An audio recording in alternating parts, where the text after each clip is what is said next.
So I am doing this, as you know, on behalf of LAFA, which is a local-based charity, which do fantastic things for kids with autism and families who struggle with kids with autism. Sometimes they will subsidise OT, they'll subsidise behavioural supports, sometimes even as something as simple as a coffee morning to give people a break.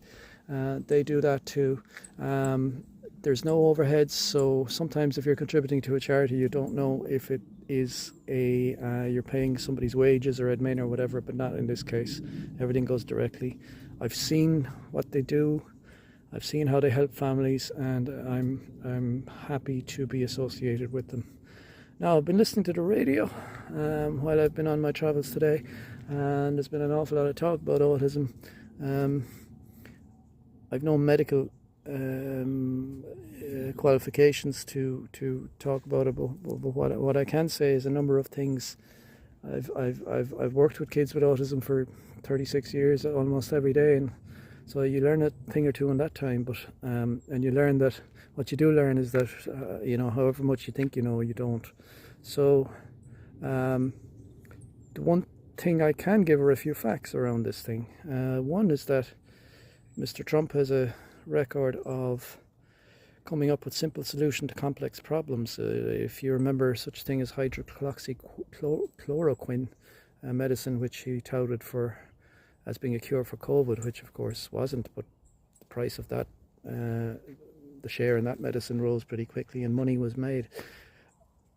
In this instance, it's evident that the chair of the CDC, who resigned a couple of weeks ago, resigned because she said she wasn't willing to sign off on these findings.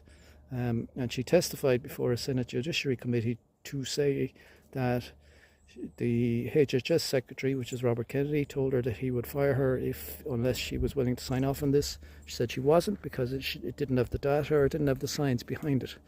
So you can make up your own minds after that.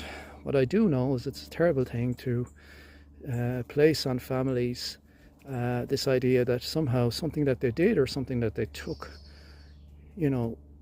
caused the autism in their child and that it was their fault. And that's so unfair. I know that any families I've dealt with over the years, I've always tried to make things easier if I could for them, not try to be a burden on them or something extra that they have to worry about. And in this instance, I don't think Mr. Trump is covering himself in glory. And I could say the same for Irish politicians in that regard as well. So, thanks for watching. I'm going to slip back in here into Tullamore now. Another visit tomorrow morning.